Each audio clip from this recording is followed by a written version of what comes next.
in a book. How is it seductive when you do it, and not becoming when it's me? Practice, dear, she says, sounding just like Mother Opal. An unpeeled fruit is sure to waste. I roll my eyes for real this time. Book 1, The Law of Attraction. We say together. We laugh, and since we're alone, we do it out loud. It feels good to. I haven't had much reason for laughter since the children left. And then my Moses. First, the calling, then the moving on, not 12 months after.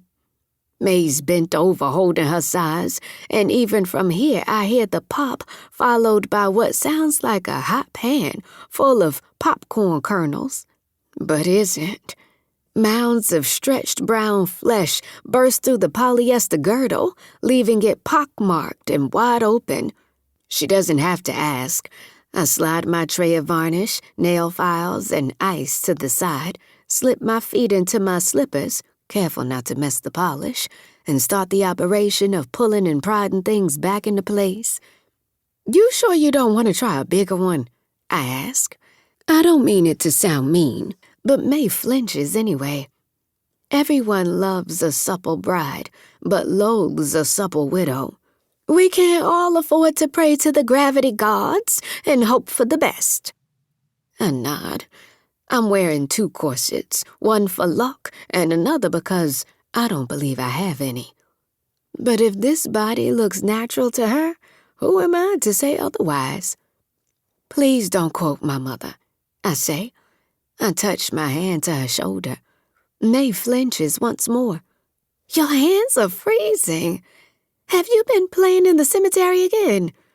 Are they cold enough? I've been dipping my hands in and out of ice all evening. Cold hands yield good luck. It's an old widow's tale, but if nothing else, anyone who lives long enough to be an old widow knows a thing or two about luck. If they were any colder, you'd be lying up next to Moses. Down. I'd be lying down next to Moses. May the ancestors watch over his soul. If there is one, there ain't no way my Moses made it all the way to heaven. Not with all his carrying on in life, all that begging.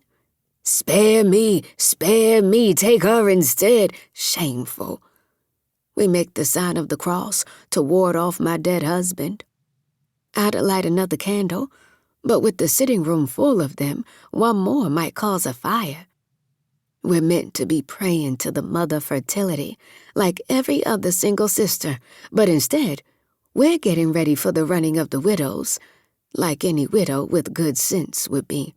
Better than throwing salt over your shoulder, jumping 6 times before crossing the bridge, or spitting in the well. Latching on to another family is an almost foolproof way to, not exactly beat the system, but the bigger the family, the better the luck. Or the better the chances your name won't be called in the morning. Not that moving on's not a privilege and all.